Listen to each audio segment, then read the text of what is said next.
So in the last video we have completed till the example supporting for the Lamarckism, and today we are going to start with the criticisms. First of all, I want to really apologize for not uploading the videos continuously because I'm not good, and the life is not easy nowadays. So but I hope I will continue. you know I'll try my best to teach you all, to have a conversation with you all. So without wasting any time, let's move on to our next topic, which is the criticism of Lamarckism. So let's what I have decided that before starting any lecture, new topics and anything, I'm just reviewing the topics or the concepts I have taught you in the last class, so that you get a revision of that too. So what we have studied in the last class is about the Lamarckism, about Lamarck, who is he, and so we have studied about Lamarck, that he was a French naturalist, and he published a book, Philosophie zoologique, in 1809, in which he talk about transformism. Then we read the main postulates, and what are these? The first one is the internal vital force. The second, what is that internal vital force we have talked about? We said about, he said about the will power, है ना, कि अगर किसी इंसान या किसी organism की ये इच्छा है कि उसके कोई ऑर्गन डेवलप हो जाए या फिर उसका कोई अपेंडेज डेवलप हो जाए, तो उसकी विल पावर, जो इंटरनल वाइटल फोर्स होता है, वो उसको ये करने में मदद करता है. Then we have read about the environmental fluctuations and the new needs. यही है कि अगर लेट सपोज इन्वायरमेंट में कोई चेंज आता है, तो ऑर्गेनिज्म अपने वही जो हमने ऊपर पढ़ा, इंटरनल वाइटल फोर्स की मदद से नया ऑर्गन या अपेंडेज डेवलप कर देगा according to the environment. Then the second third one is the use and disuse of organ. हमने इसमें नर्वस फ्लूइड के बारे में बात किया था. हमने क्या कहा था? ये नर्वस फ्लूइड हमने कहा था कि अगर कोई ऑर्गन अपने कोई ऑर्गेनिज्म अपने किसी ऑर्गन को बहुत ज़्यादा कंटिन्यूसली यूज़ करता है एंड फ्रिक्वेंटली यूज़ करता है, तो नर्वस फ्लूइड जो है वो हेल्प करता है उस ऑर्गन के इनलार्जमेंट में. सो और जिस ऑर्गन को हम ज़्यादा यूज़ नहीं करते हैं, तो वो वहाँ पे नर्वस फ्लूइड का फ्लो नहीं होता है, एंड वो धीरे धीरे क्या हो जाता है, डिमिनिश होना, ख़त्म होना शुरू हो जाता है, और इवेंचुअली क्या हो जाता है, एलिमिनेट होना शुरू हो जाता है. Then the last one is the inheritance of the acquired characters. What he said he talk about the soft inheritance. He said कि अगर मान लो कोई ऑर्गेनिज्म है, लेट सपोज, आप इसको ना इस तरीके से ले सकते हो कि कोई इंसान है, हम जब पैदा होते हैं तो हम बचपन से तो स्विमिंग करना नहीं सीखते हैं, है ना, हमें पैदाइशी तो तैरना नहीं आता है. लेकिन लेट सपोज किसी इंसान ने वो कैरेक्टर एक्वायर किया, उसने स्विमिंग करना सीखा, एंड अब वो बहुत अच्छा स्विमर बन गया है. तो जो उसकी आगे की जनरेशन होगी उसे भी तैरना आएगा. लेट सपोज उसकी वाइफ को भी तैरना आता है, दोनों को तैरना आता है, एंड अब जो आगे की जनरेशन होगी, बच्चा जो पैदा होगा, वो इस क्वालिटी के साथ पैदा होगा कि उसे तैरना आएगा. इट्स नॉट राइट, है ना, आपको पता है. फिर हमने लेमार्क और डार्विनियन के लीनिएज कॉन्सेप्ट की बात की थी. It's very simple. लेमार्क कहते हैं, लेमार्क स्पीशीज़ के एक्सटिंक्शन के बारे में कुछ भी बात नहीं करते हैं. वो कहते हैं कि स्पीशीज़ जो है कंटिन्यूसली जो है वो आगे बढ़ती रहती है। And he do not talk about the extinction, but Darwin जो है एक्सटिंक्शन के बारे में बात करते हैं। वो कहते हैं कि देखो ये रहा, उन्होंने कहा कि लैमार्क ने कि there is no extinction, that is the lineage did not branch. जब ब्रांच ही नहीं करेगी तो एक्सटिंक्शन भी नहीं होगा।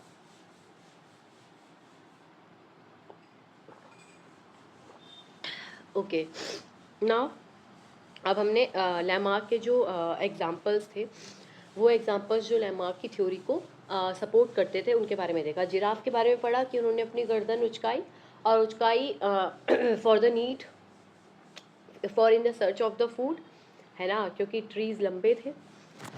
तो उनकी जो आगे की पीढ़ी है वो इसलिए क्या हो गई, लंबी, उनकी गर्दन लंबी होना शुरू हो गई और उनके टांग जो है, लिम्स वगैरह, वो भी लंबे लंबे हो गए।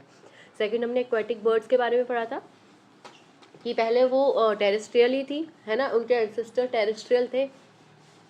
और क्योंकि खाने की सर्च में वो कहाँ गए, पानी में गए, उन्होंने तैरना शुरू किया। तो उन्होंने क्या डेवलप करे, उन्होंने वेब्ड फीट को डेवलप किया और उनके जो विंग्स थे वो क्या हो गए, वो डीजनरेट होना शुरू हो गए क्योंकि उनका डिसयूज हुआ। तो ये यूज़ और डिसयूज वाला टॉपिक था।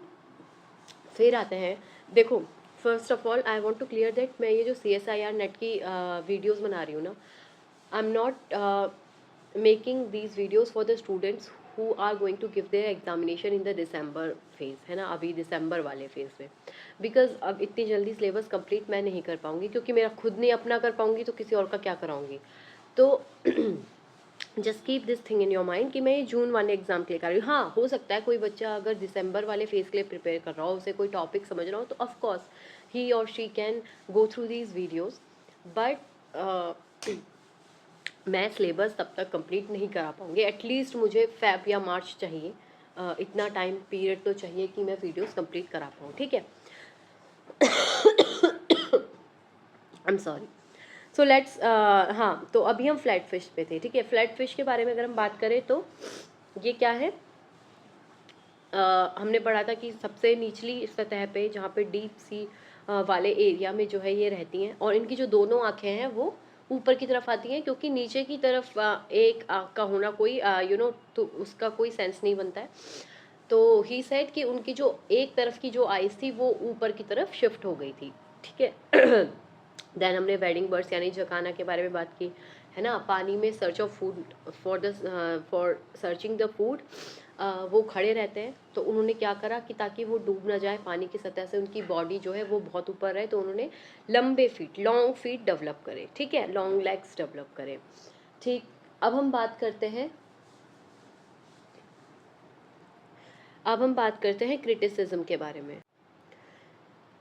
सो we will see now the criticism of the Lamarckism, ठीक है, कि उन्होंने जो थ्योरी दी थी उसके क्या क्या क्रिटिसिज्म है, क्या क्या चीज़ें हैं जो गलत है, ठीक है। तो द फर्स्ट वन इज, जो हमने फर्स्ट वन अपने पोस्टुलेट में लिखा था, द फर्स्ट वन,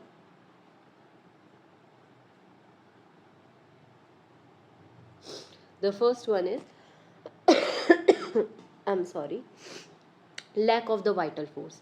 यानी कि जिस वाइटल फोर्स के बारे में लैमार्क ने बात की थी, ऐसा कुछ भी नहीं है, ठीक है। We have some will power, but that will power does not allow us to grow a new organ. The lack of vital force, okay. क्या कहता है, इसे पढ़ते हैं, लिखते हैं इसके बारे में।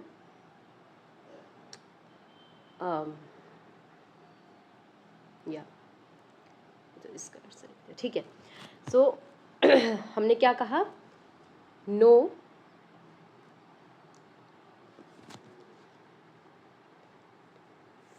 Physiological,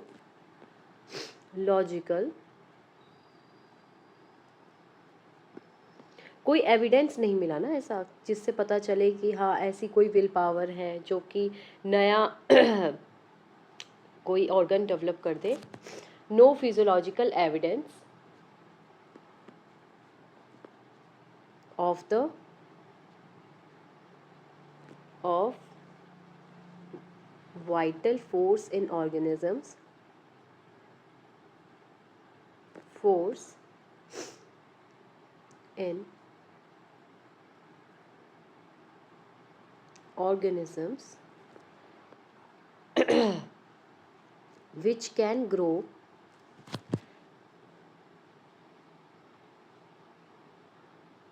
which can grow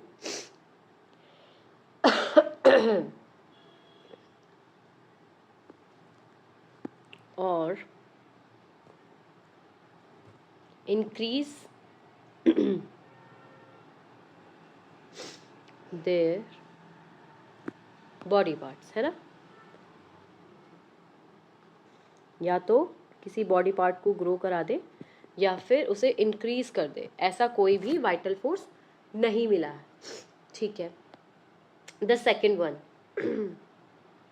new needs वाला, हमने बात की थी ना, according to the environment fluctuation, so false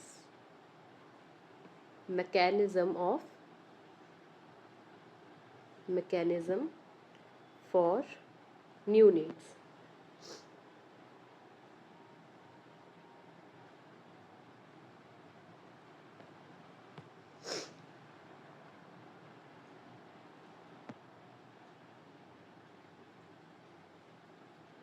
okay इसको हम थोड़ा सा और स्लीक कर देते हैं, ठीक।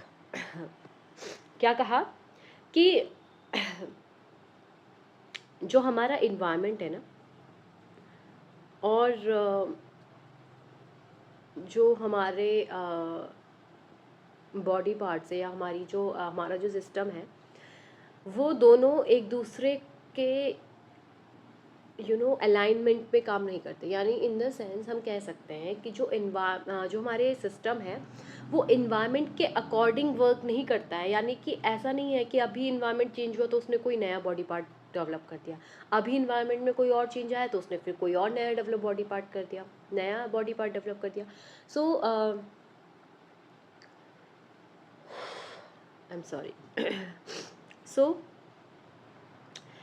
हमारे जो बॉडी पार्ट्स हैं वो इन्वायरमेंट के अकॉर्डिंग वर्क नहीं करते हैं, ठीक है।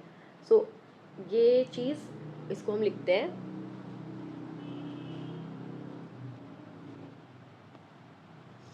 The second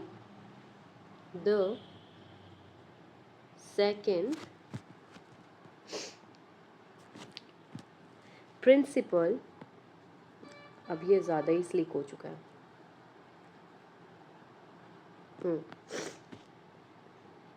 the second principle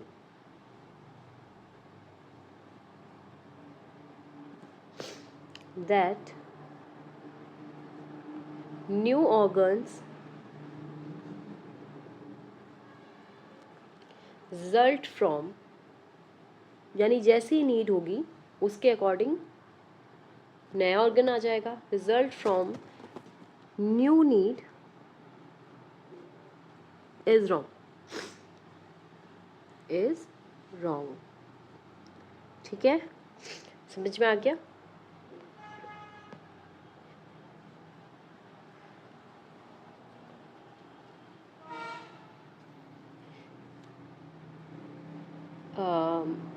क्या लिख सकते हैं,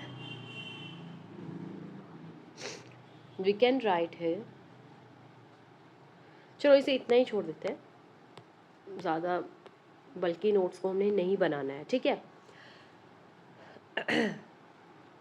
द थर्ड क्रिटिसिज्म क्या था, it is about acquired inheritance वाला पोर्शन, है ना, कि उन्होंने क्या कहा था कि जो हम एक्वायर करते हैं ड्यूरिंग द लाइफ टाइम वो इनहेरिट हो जाते हैं, करेक्टर्स या ट्रेट्स वो इनहेरिट हो जाते हैं न्यू जनरेशन में, इट्स नॉट राइट, ठीक है। तो लिखते हैं एक्वायर्ड इनहेरिटेंस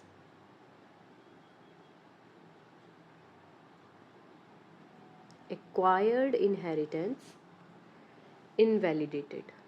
ठीक है, क्या हो गया था? इनवैलिडेटेड। ठीक है, सो क्या था ये? इसे लिखते हैं changes acquired, sorry, characters acquired, characters or traits acquired in an individual, acquired in an individual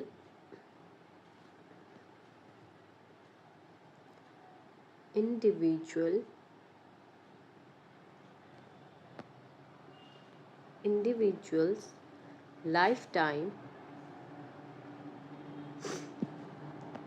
are not inherited। क्या नहीं होते हैं? इनहेरिट नहीं होते हैं,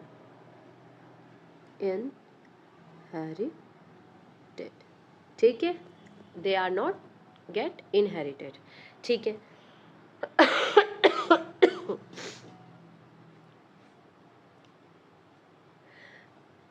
फोर्थ वन क्या कहा था? ये वैसे थर्ड पॉस्टुलेट था, इन्हें ऊपर नीचे मैंने कर दिया है, कोई बात नहीं। The fourth one which is about the disuse and the use of the organ. बात की थी लेमार्क ने कि जिसको जितना ज़्यादा यूज़ करेंगे वो उतना ज़्यादा एनलार्ज होगा या डेवलप होगा, और जिसको डिसयूज़ करेंगे वो डीजनरेट हो जाएगा। सो थर्ड वन क्या था? यूज़ एंड डिसयूज़ वाला। Use and disuse,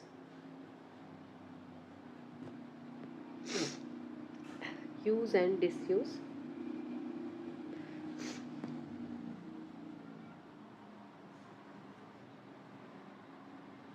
of organ. तो इसमें क्या था?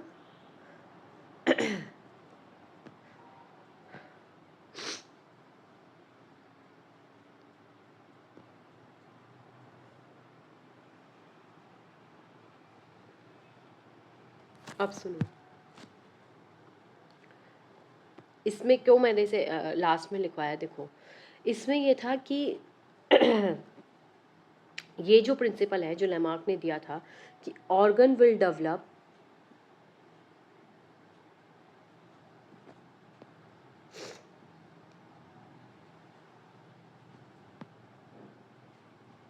Due to use and degenerate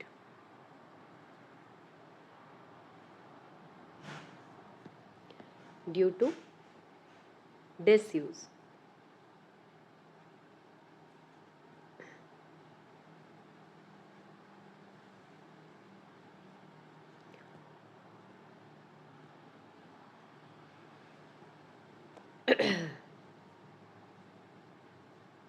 due to disuse, ये जो उन्होंने प्रिंसिपल दिया था, this principal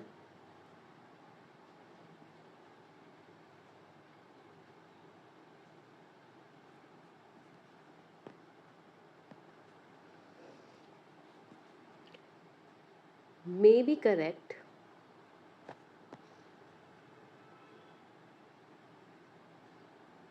within the lifetime of an individual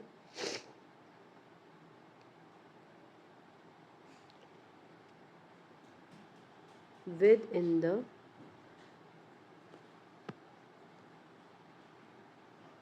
lifetime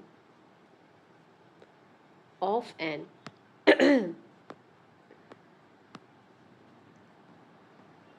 individual, an individual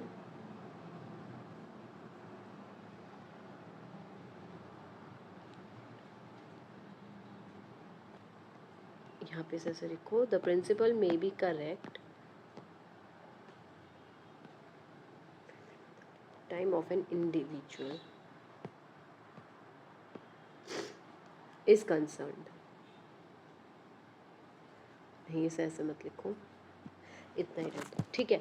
यानी कि ये प्रिंसिपल एक हद तक सही हो सकता है जब हम सिर्फ एक इंडिविजुअल की लाइफ टाइम को देखें। समझ में आई बात? यानी ऐसा नहीं है कि वो जनरेशन टू जनरेशन पास होगी ये चीज़, सिर्फ एक इंसान के। देखो हम तभी कहते हैं ना, ब्रेन के बारे में बात करते हैं, आप उसे जितना ज़्यादा यूज़ करोगे वो उतना ज़्यादा डेवलप होगा। आई एम सॉरी, है ना। बट सिर्फ एक इंडिविजुअल के केस में देखो, लेट सपोज एक इंसान है, उसने अपने अपने ऑर्गन को, अपने ब्रेन को इतना ज़्यादा यूज़ किया, उसका ब्रेन का आईक्यू लेवल बहुत अच्छा डेवलप हो गया, ठीक है। बट दैट डजेंट मीन कि उसके जो आने वाली पीढ़ी होगी उनके पास भी उतना ही अच्छा high level of IQ present होगा। सेम जैसे हम देखते हैं कि आइंस्टाइन है, बड़े बड़े साइंटिस्ट है, दे वर द ग्रेटेस्ट, है ना, they are the greatest.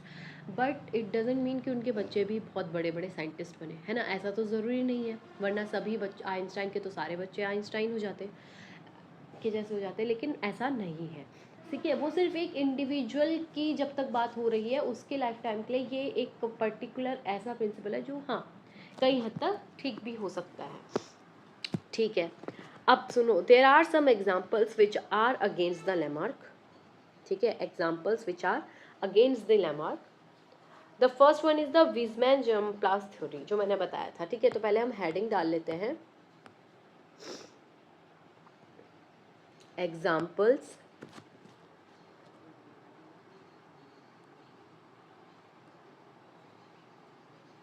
Examples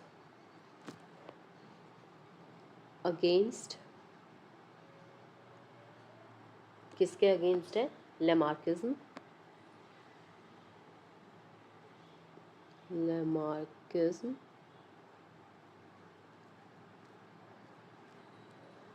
so examples against Lamarckism, ठीक है। तो पहले हम किसकी बात करते हैं? The first one is Weismann germ plasm theory, ठीक है।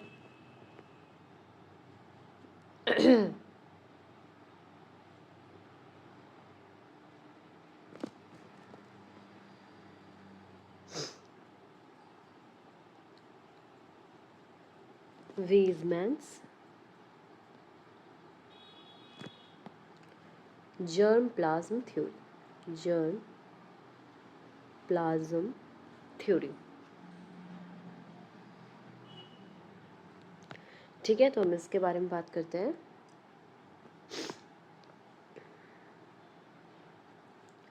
ठीक। इसमें क्या है? अगस्त वीजमैन पूरा नाम था, मैंने बताया था ना, अगस्त Weissman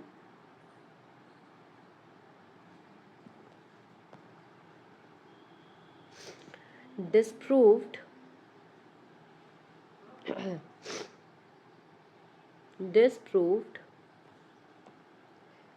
Lamarckism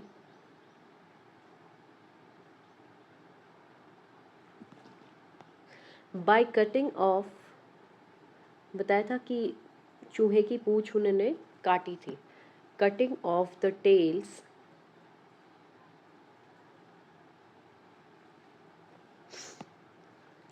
of mice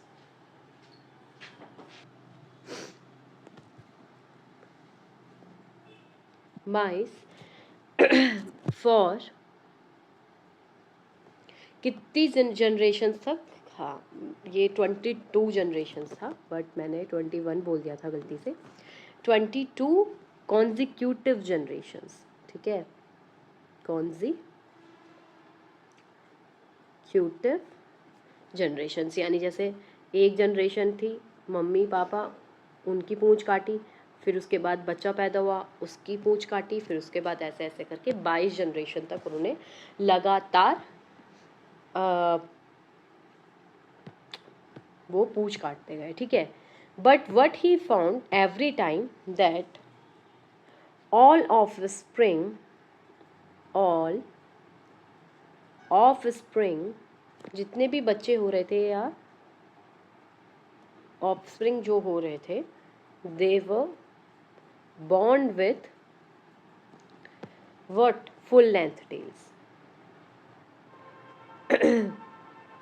Full length tails. ठीक है. So this was the observation या फिर this was the conclusion he observed and what he said about this. ठीक है.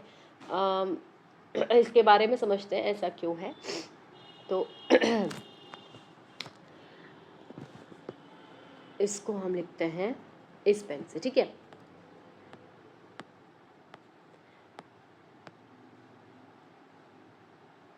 देखो विजमैन ने क्या कहा, इन्हीं की बात चल रही है. He talk about somatoplasm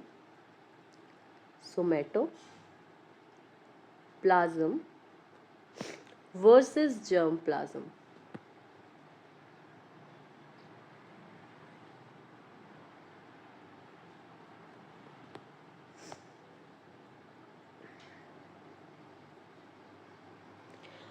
What he said in it, he said there are two types of the matter present. है ना. उन्होंने क्या कहा कि दो तरह के मैटर प्रेजेंट होते हैं किसी भी एक ऑर्गेनिज्म में. एक वो होता है जो कि सोमैटिक सेल्स में प्रेजेंट होता है, जिसे हम क्या कहते हैं, सोमैटोप्लाज्म कहते हैं. और एक वो होता है जो कि जर्म सेल्स में पाया जाता है, उसे हम जर्म प्लाज्म कहते हैं. ठीक है.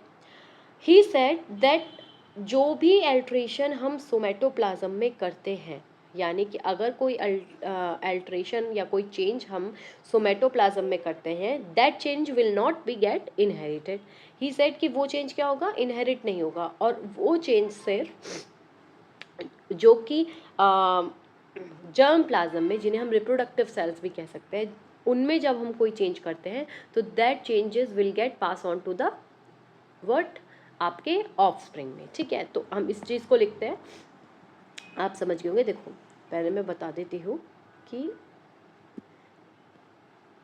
मान लो लेट सपोज ये हमारा सेल है कोई, और एक ये दूसरा हमारा सेल है कोई. ठीक है. ये दो टाइप के सेल हैं. ये हमारा सोमैटिक सेल है एंड ये हमारा जर्म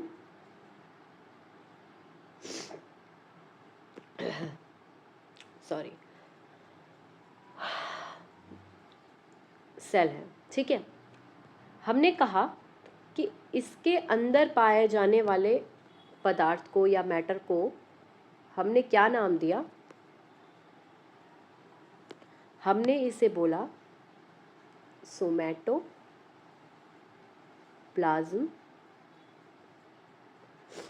और इसमें जो हमने कहा, इसमें इसके अंदर जो हमें मटेरियल मिला वो क्या था हमारा, this is your germ plasm. So what we can write from here is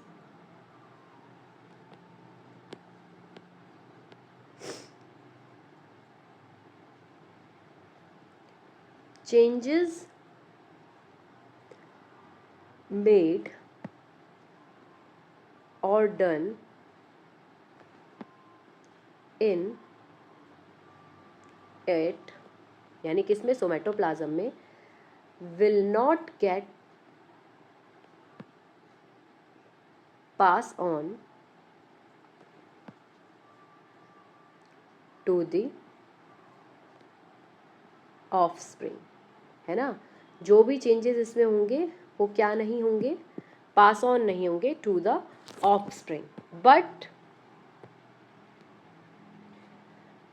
एल्ट्रेशंस या फिर चेंजेस, मैंने दोबारा चेंजेस ने लिखा क्योंकि आप ये इस वर्ड से भी तो क्वेश्चन आ सकता है. एल्ट्रेशंस आपको पता होना चाहिए वर्ड, है ना. Alterations done in germ plasm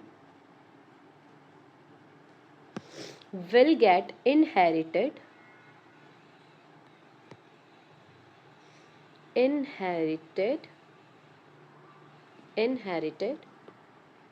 or get pass on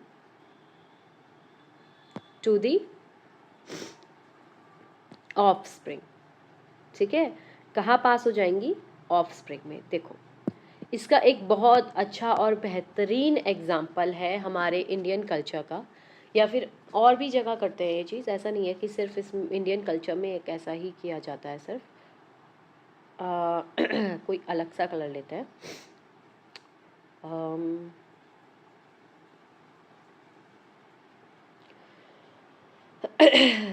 yellow colour लेते हैं, येलो में भी थोड़ा डार्क येलो। ठीक है, एक इसका एग्जाम्पल है, कान छेदते हैं हम लोग, ईयर पियर्सिंग करते हैं, है ना। ऐसा होता है कि हमारी मम्मियों के कान छुदे होते हैं, है ना। हमारे तो कितनी जनरेशन से कान छिदते हुए आते हैं, नानी छिदाती है, उनके भी मम्मी ने छिदाए होंगे, उससे भी पहले छिदाए होंगे, है ना। हमारे पापा की मम्मियाँ छिदाती थी, उनसे पहले फिर पापा ने भी कान छिदवाए, है ना। कर्ण भेदन संस्कार होता है। हमारे कान छिदे हुए आए जब हम बचपन में पैदा हुए? नहीं। तो इसका सबसे बड़ा अच्छा कल्चरल एग्जाम्पल है, कल्चरल एग्जाम्पल है, what it is piercing the ears, piercing ears and noses in women। औरतें तो नाक भी छेदती हैं। in women over generations, कब से छीदते हुए आ रहा है? देखो हमारे यहाँ तो ये, चलो जो थोड़ा वेस्टर्न साइड के लोग हैं उनके यहाँ तो कोई ऐसा आई थिंक कोई कल्चर नहीं होता है, बट हमारे यहाँ तो कल्चर है। over generations does not lead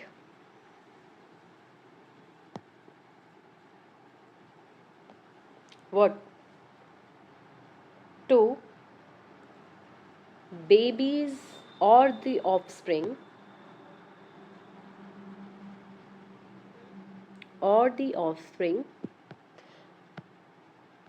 to bond with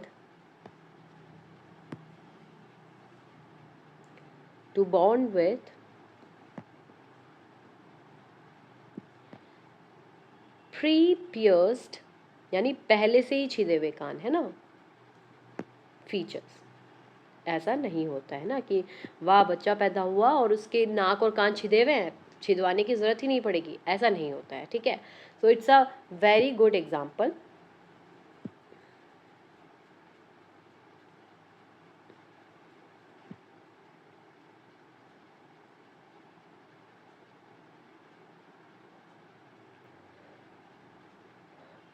नहीं अच्छा नहीं लग रहा है, नहीं, इसको ऐसे कर देते हैं।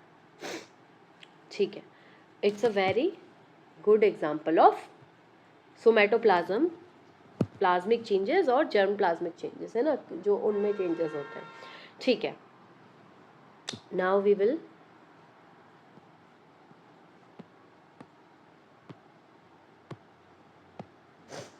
first I'm going to underline it, piercing it and nose in the woman over generations does not lead to the babies or offspring to bond with pre-pierced features। ठीक है,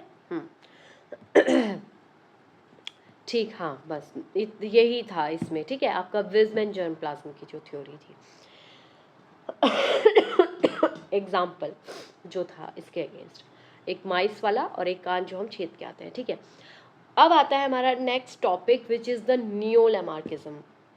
what is the neo-Lamarckism? It is the modified form of, हाँ मुझे check करना था कि video on भी है या नहीं, अदरवाइज़ मैं तब से अपना गला दुख रहा है फिर भी बोले जा रही हूँ और पता चलता कि वीडियो ही नहीं रिकॉर्ड हो रही है। वाह, देखो यार, मुझे कोई शौक नहीं है कि मैं वीडियोस बनाऊँ यूट्यूब पे आके, है ना। Of course I want to start a new YouTube channel, but मैं उसके लिए कुछ और कंटेंट क्रिएट कर सकती थी, शायद वो कंटेंट जो काफ़ी ट्रेंडिंग हो ऑन द यूट्यूब।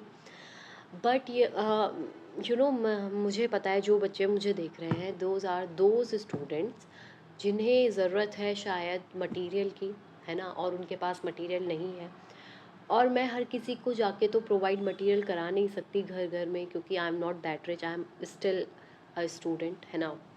तो मेरे पास खुद भी इतने पैसे नहीं हैं, तो मैं खुद मटेरियल बाय करके ख़रीद कर और अलग अलग जगह से पढ़ कर, चाहे वो गूगल हो, चाहे वो कोई वेबसाइट हो, चाहे वो कोई अलग अलग तरह के अलग अलग कोचिंग मटेरियल्स हो, थोड़ा बहुत पढ़ के उनको इंटीग्रेट करके ये मटेरियल मैं पूरा यूट्यूब पे इसलिए अपलोड कर रही हूँ ताकि वो बच्चे जो खुद नहीं ये अफोर्ड कर सकते मटेरियल बाय करना, वो यहाँ से मेरी वीडियोस को देख लें। मैं नहीं कह रही ये material up to the mark है, बहुत अच्छा है, but yes of course it will help you in at least in some sorry of your exams, है ना। तो इट्स लाइक कि आप ऐसा मत सोचो कि मुझे ये सिर्फ इसलिए मुझे ये अपलोड करना है कि मैं पॉपुलर हो जाऊँ या फिर मेरा यूट्यूब चैनल बहुत ज़्यादा आगे बढ़ जाए, नहीं। मैं सिर्फ ये चाहती हूँ आप ये वीडियो देखो और प्लीज़ आप क्वेश्चन सॉल्व करो। वैसे तो मैं सोच रही हूँ कि जब एक चैप्टर ख़त्म हो जाएगा, है ना, तो हम ऑफ कोर्स एक टॉपिक हमारा जब ख़त्म हो जाएगा, पूरा हो जाएगा, जैसे अभी हम क्या पढ़ रहे हैं, emergence of the evolutionary thoughts की इवोल्यूशनरी थॉट्स जो है कैसे कैसे वो बढ़ी, क्या क्या पहले थॉट्स थी, फिर क्या क्या हुई, ये सारी चीज़ें जब हम पढ़ लेंगे तो I will upload a video जिसमें मैं आपको क्वेश्चन आंसर्स की प्रैक्टिस भी कराऊंगी, ठीक है। चाहे वो सेक्शन ए के क्वेश्चन, सॉरी सेक्शन ए तो आपका अलग होता है, सेक्शन बी और सेक्शन सी वाले क्वेश्चंस मैं बिल्कुल ट्राई करूँगी उनको कराने की, ठीक है। सो आप प्लीज़ इस पर कंटिन्यूसली बने रहें और उन बच्चों को भी शेयर करें जिन्हें इस सीरीज़ की ज़रूरत है, ठीक है। So let's move on to the नियोलैमार्किज्म।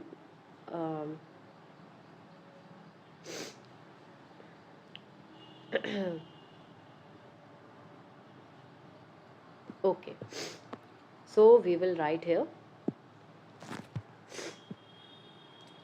what it is. Neo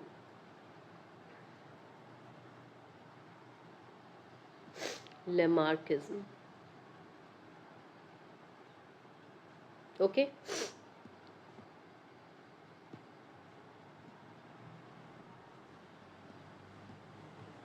Okay.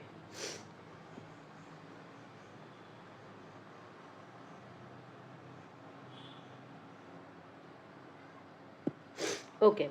So now we will start the Neo-Lamarckism.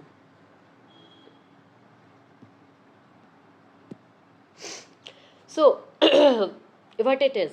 It is the modified form of. It is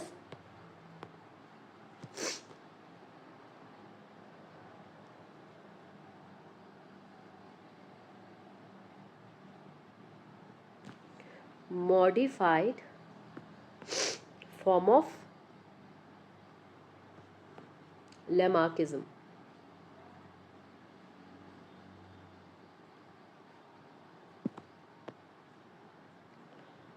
It is modified form of Lamarckism. Modified of Lamarckism is called Neo-Lamarckism.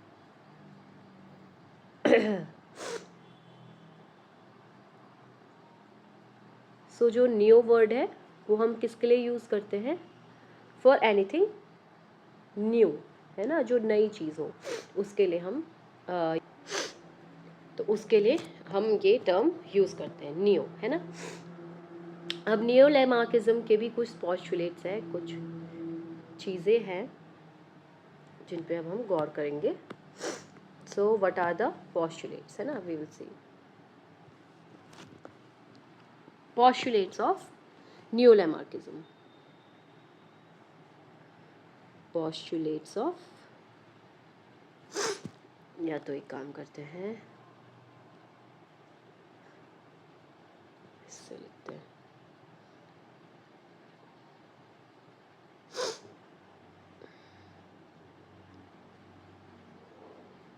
postulates of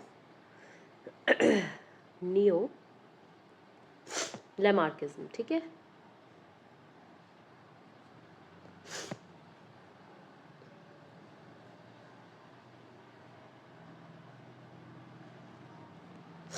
postulates of neo-Lamarckism. समझते हैं? ठीक. The first one, environment does influence an organism and change its heredity. देखो उन्होंने क्या कहा कि जो हमारा इन्वायरमेंट है ना, वो ऑफ कोर्स एक ऑर्गेनिज्म को चेंज कर सकता है या फिर उसको इन्फ्लुएंस कर सकता है. कब? जब वो इन्वायरमेंट डायरेक्टली इफेक्ट करे आपके जर्म प्लाज्म सेल्स पे, जो जर्म सेल्स हैं उन पे. जैसे कि लिखते हैं इसके बारे में, पहले हम हेडिंग डाल देते हैं. फर्स्ट वन,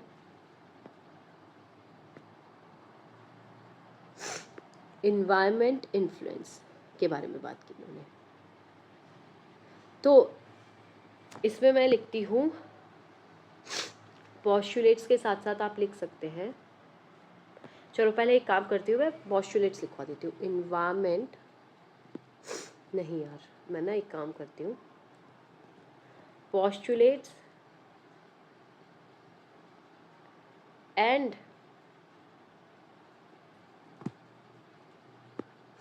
इसको ऐसे करते हैं,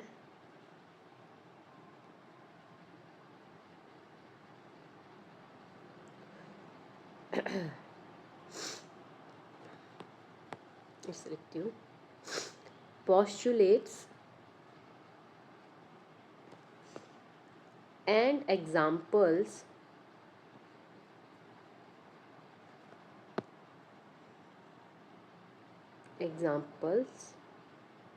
इन फेवर. कौन से एग्जाम्पल? जो फेवर में, ये मैंने स्पेलिंग गलत लिख दिया है, इन फेवर सही लिखी थी शायद, in favour of new Lamarckism.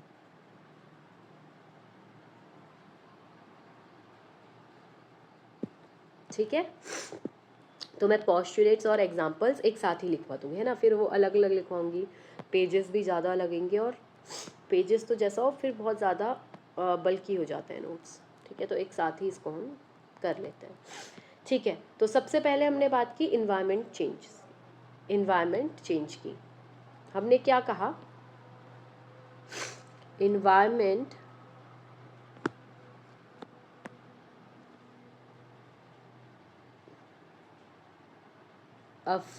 Effect environment, अरे आई एम सॉरी, इन्वायरमेंट इफेक्ट के बारे में हमने बात की. सो हम इसमें लिखते हैं, हाँ, तो इसमें लिखते हैं environment does influence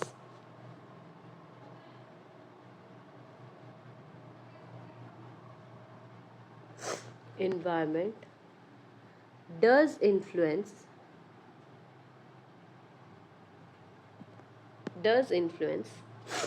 an organism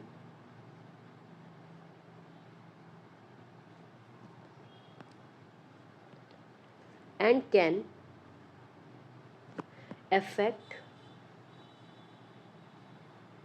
heredity.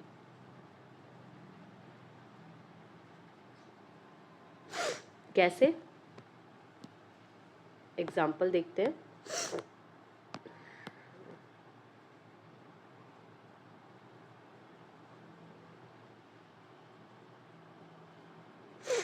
Example नहीं, ये कलर नहीं.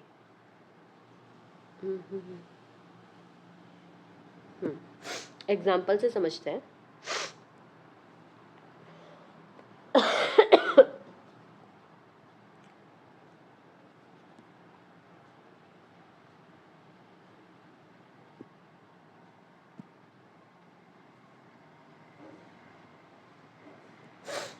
Example,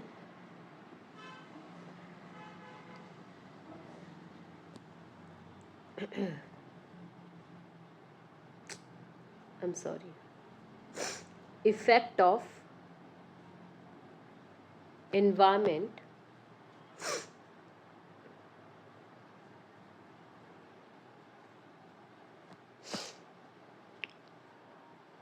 directly on germ cells. किस पे? जर्म सेल्स पे।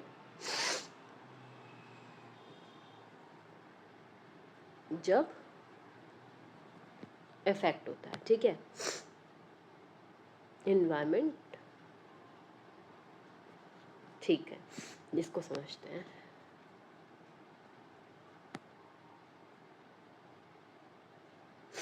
इसमें हम देखते हैं टावर्स ऑब्जर्वेशन, ठीक है। What he observe that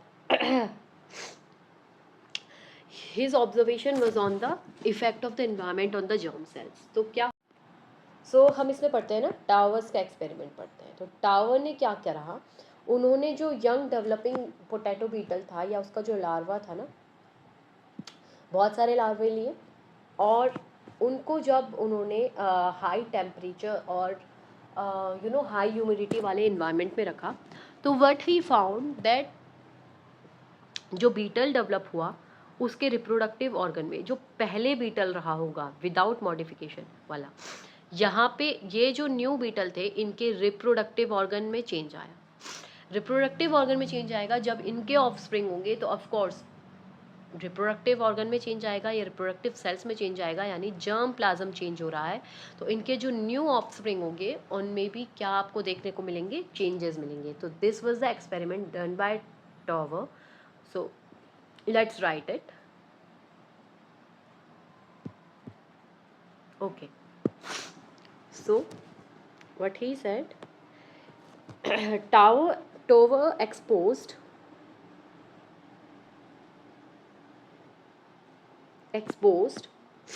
potato beetle larva, potato beetle larvae to extreme temperature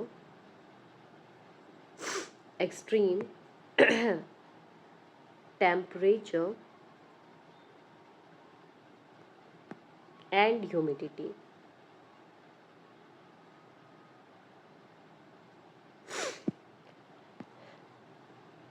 This lead into direct modification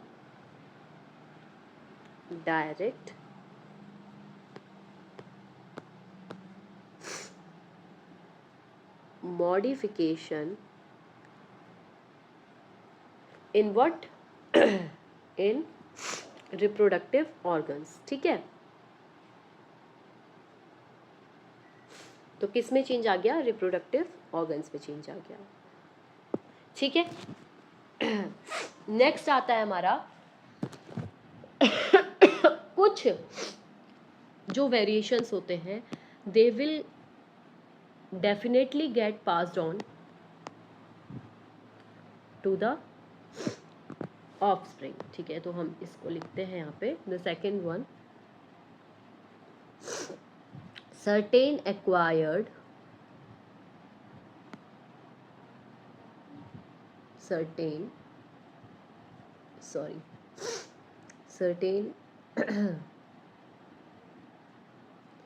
acquired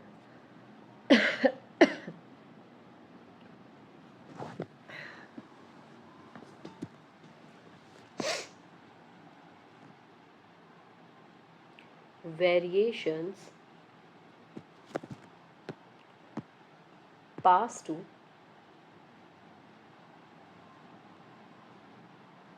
of spring. कुछ वेरिएशंस क्या होते हैं, आपके पास ऑन हो जाते हैं ऑफ स्प्रिंग में, जैसे कि let's take an example.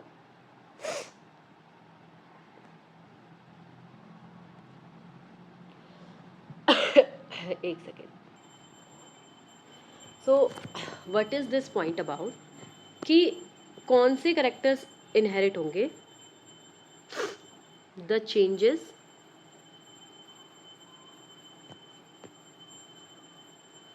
that are done in germ cells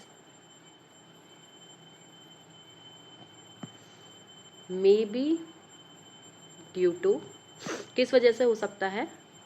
अरे यार ये बार बार, मे बी ड्यू टू, किस किस वजह से हो सकता है? Due to environment action, environmental actions, action,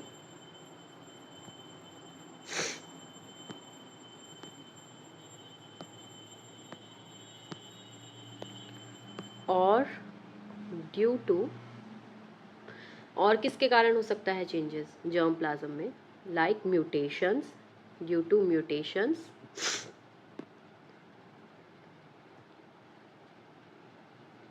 it can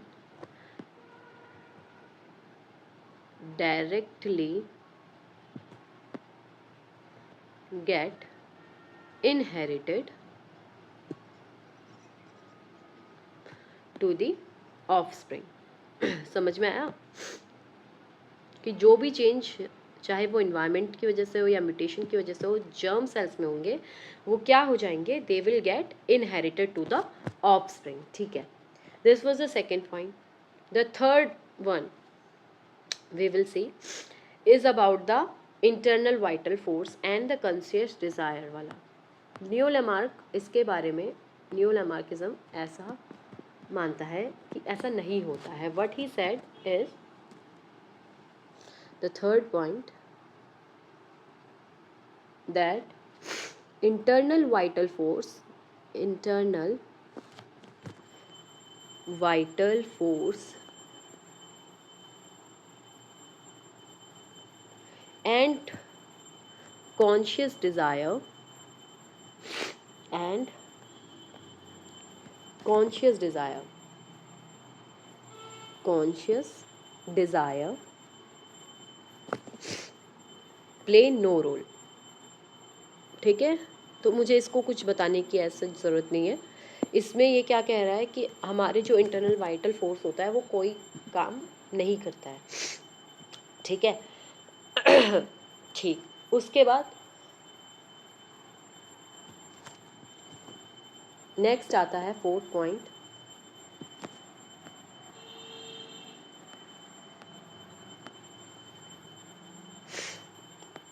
ये वाला अच्छा पॉइंट है कि only variations modifying germ cells, वो वेरिएशन जो किसको मॉडिफाई करते? जर्म सेल्स को। तो ये तो हमने पढ़ लिया। और यानी कि, और किसको? देखो, और सोमैटिक सेल्स जो कि क्या करते हैं? Which giving rise to germ sales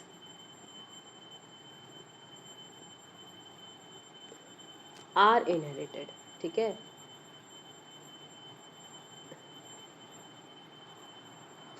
सो ये वेरिएशंस क्या होते हैं? इनहेरिट होते हैं। ठीक है, तो इसको हम समझते हैं।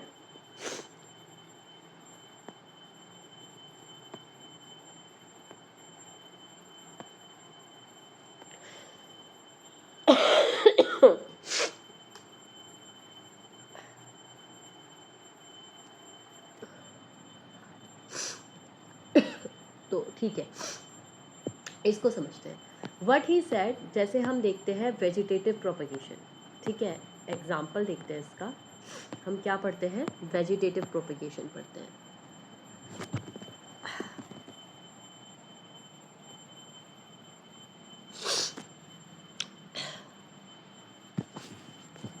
वेजिटेटिव प्रोपेगेशन, वेजिटेटिव प्रोपेगेशन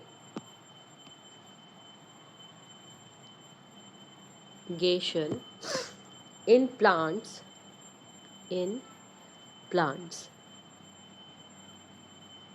और क्या देखते हैं? रीजनरेशन पढ़ते हैं। किसमें? एनिमल्स में। And body regeneration,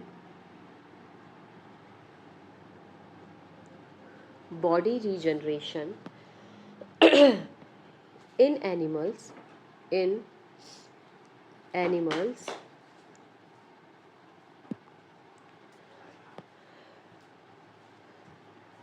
demonstrate what? Germ cell formation. Germ cell formation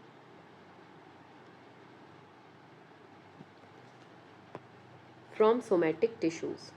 From somatic tissue. ठीक है. I'm really sorry for pausing the video again and again, because it's very hard for me to speak continuously due to my throat pain. So I hope you will cope up with this. Okay, so हम बात कर रहे थे vegetative propagation के बारे में. ठीक है, तो हम यहाँ पे ही लिख लेते हैं, ज़्यादा बड़ा बनाने से अच्छा है. इसका एग्जांपल देखते हैं कि हम कहते हैं कि जैसे मान लीजिए कोई प्लांट है. हमने कहा कि कोई प्लांट है, इसको समझते हैं. बहुत ही बेकार प्लांट मैंने बनाया है, आई नो दैट. ये इसकी कोई पत्ती है. ठीक है, ये भी पत्तियां हैं. ठीक है, हमने कहा ये कोई प्लांट है, और हम क्या करते हैं, इस प्लांट की स्टेम को कट कर देते हैं, या फिर ये इतना पोर्शन कट करते हैं, या फिर लीफ वाला कोई पोर्शन कटते हैं. आपने देखा होगा कई प्लांट के अगर आप लीफ को कट करके यहाँ इस वाले पोर्शन से इसको ऐसे ही ठीक है, तो हमने क्या कहा कि हम मान लो इसको ज़मीन में जो है लीफ या स्टेम को क्या करते हैं, ग्रो करते हैं. क्या है, या फिर स्टेम आपने लगा दी, तो हम देखते हैं एक न्यू प्लांट डेवलप हो जाता है ना. क्या होता है, अब देखते हैं. New plant develop from what?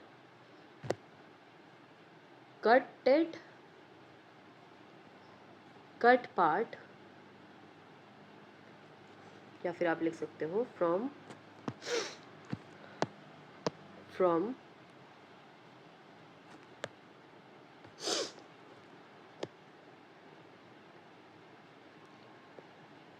The leaves और स्टेम, है ना, वो जो कि क्या है, सोमैटिक टिश्यू है. ये किस में आते हैं आपके, सोमैटिक टिश्यू में. और उन्होंने क्या करा है, they give rise to a new plant. तो जर्म प्लाज्म में चेंज आया ना, रिप्रोडक्टिव और रिप्रोडक्शन हुआ. एग्जाम्पल इसका देखते हैं, तो हम इस ऐसा रोज़ में भी करते हैं. आपने ग्राफ्टिंग वगैरह पढ़ा है ना, पोटैटो में देखते हैं, जो आई बर्ड होती है वहाँ से आ जाता है. शुगर केन में देखते हैं. ठीक है, अब हम रीजनरेशन की बात करते हैं. ठीक, अब हम रीजनरेशन में देखते हैं. हमने कहा बॉडी रीजनरेशन के बारे में, इसको समझते हैं. इसमें क्या होता है कि जैसे हमारा हाइड्रा है, बॉडी रीजनरेशन देखते हैं. लाइक हाइड्रा, और प्लेनेरिया में देखते हैं. They are your invertebrates, planaria. ठीक है, क्या होता है कि ये उनकी जो है बॉडी है, लेट्स सपोज. ठीक है, अब मैं क्या करती हूँ, इस बॉडी में से एक पार्ट को कट करती हूँ. हाइड्रा तो ऐसा नहीं होगा ना, हाइड्रा तो आपका ऐसा होता है, लगभग इस तरीके से टेंटिकल्स होते हैं. ठीक है, आप यहाँ समझो, हमने इस बॉडी पार्ट को लिया, और आप क्या देखते हैं, इस बॉडी पार्ट से पूरा एक न्यू ऑर्गेनिज्म डेवलप हो जाता है. न्यू ऑर्गेनिज्म डेवलप हो जाता है. ये जो बॉडी पार्ट था आपका, ये जो टुकड़ा था, ये सोमैटिक सेल था.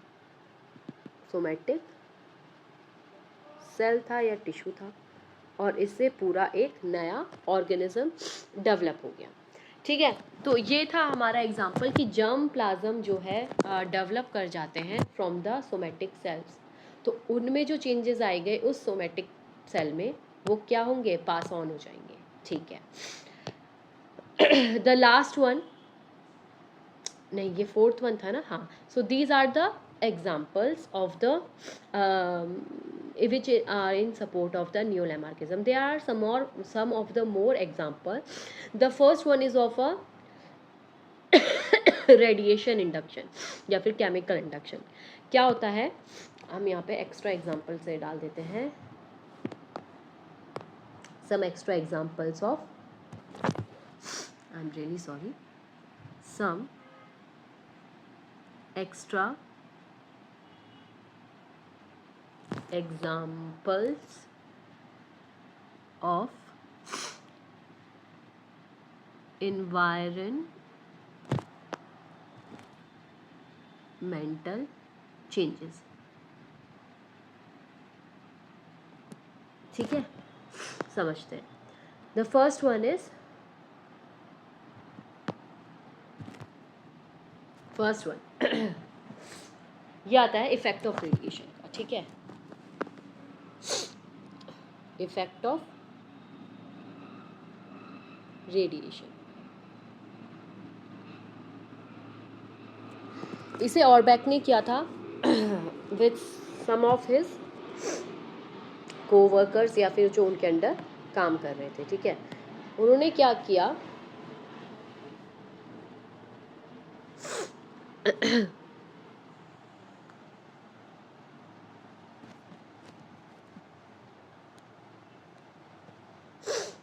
ऑरबैक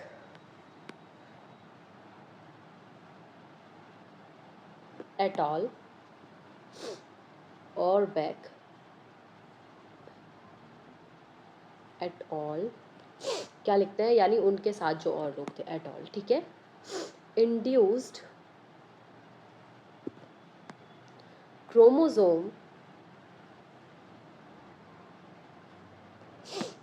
एब्रेशन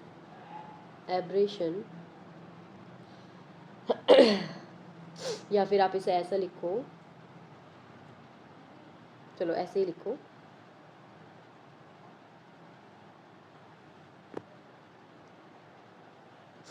एब्रे, स्पेलिंग गलत है,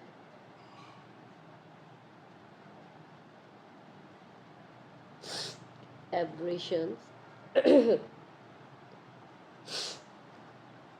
एंड म्यूटेशंस। उन्होंने क्या कंडक्ट करवाया, म्यूटेशंस करवाई, किसमें, ड्रोसोफिला में, मक्खी होती है ना जो, उसमें, using mustard gas, using mustard gas. ठीक है, तो आप इसे क्या लिख सकते हो, इफेक्ट ऑफ रेडिएशन और केमिकल इंडक्शन। ठीक है ना, ठीक। उसके बाद एक और एग्जाम्पल आता है इन्वायरमेंटल शिफ्ट का, उसको और लिख लेते हैं, लास्ट है ये, environmental adaptation shift, environmental adaptation shift. इसमें क्या है,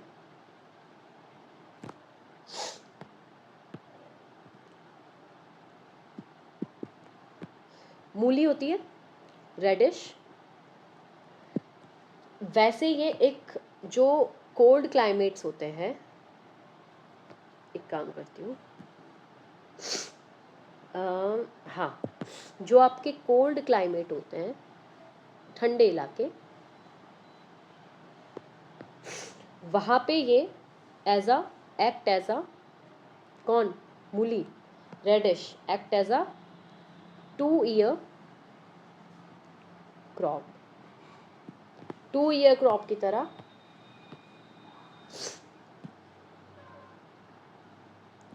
अपनी ग्रोथ कंप्लीट करती है। लेकिन जो ट्रॉपिकल एरियाज हैं,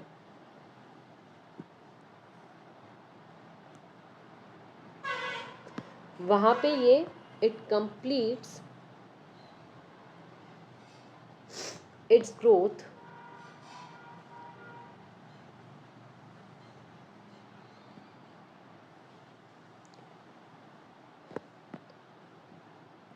विद इन 1 ईयर, यानी 1 साल के अंदर अंदर अपनी ग्रोथ कंप्लीट कर लेती है। लेकिन जो आपके कोल्ड क्लाइमेट यानी ठंडे इलाके होते हैं, वहाँ पे क्या करती है ये, वहाँ पे ये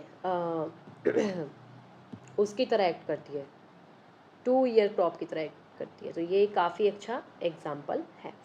ठीक है, that's it for today and I hope आप ये चीज़ें आपको अच्छे से क्लियर हुई होंगी। ये हमने पूरा हमारा 4 पेजों में आपका लैमार्किज्म, नियो लैमार्किज्म पूरा ख़त्म कर दिया है विद फुल एक्सप्लेनेशन। ठीक है, so next we will move on to the Darwinism, है ना। फिर हमारे डार्विन आते हैं और फिर हम डार्विन के बारे में पढ़ते हैं, उसमें ओरिजिन ऑफ स्पीशीज़ के बारे में पढ़ते हैं, उसमें हम एविडेंसेस नेचुरल सिलेक्शन के बारे में पढ़ते हैं, फिर उसके एविडेंस के बारे में पढ़ते हैं, जिसमें हम इंडस्ट्रियल मैनलिज्म पढ़ते हैं। दैट्स वाई आई सेड कि आप एनसीईआरटी जो मैं सीरीज़ में जो चला रही हूँ क्लास 12th वाली, उसे भी देखें, क्योंकि वहाँ पे आपको एक बेसिक मिल जाएगा और अब मैं वो ही पढ़ाने वाली हूँ, है ना, इंडस्ट्रियल मैनलिज्म वगैरह। तो आप वहाँ से भी ये चीज़ें देख सकते हैं। ठीक है, तो दैट्स इट यार, और आई होप आपको वीडियो समझ में आया होगा। एंड अगर मेरी वॉइस थोड़ा सा क्लियर ना हो तो उसके लिए आई एम रियली सॉरी। बस मुझे हल्के हल्के चक्कर से भी आने शुरू हो गए, तो I can not make it further. मैं चाह रही थी मैं थोड़ा सा और इसे लंबा खींच लूँ, बट ठीक है, इतना काफ़ी है। एंड प्लीज़ स्टे ट्यून, क्योंकि नेक्स्ट वीडियो में डालूँगी तो उसमें डार्विनिज्म के बारे में हम बात करेंगे। देखते हैं कब डालती हूँ, क्योंकि बिकॉज़ आज तो आई थिंक क्लास 12th का टाइम है। मैंने सोचा था कि मैं डार्विनिज्म भी ख़त्म कर दूँगी इन 2 दिन में, बट देखते हैं। चलो, एक्स्ट्रा अगर मुझे वीडियो अपलोड करने का टाइम मिला तो मैं ऑफकोर्स करूँगी। तब तक के लिए बाय बाय, टेक केयर, नमस्ते।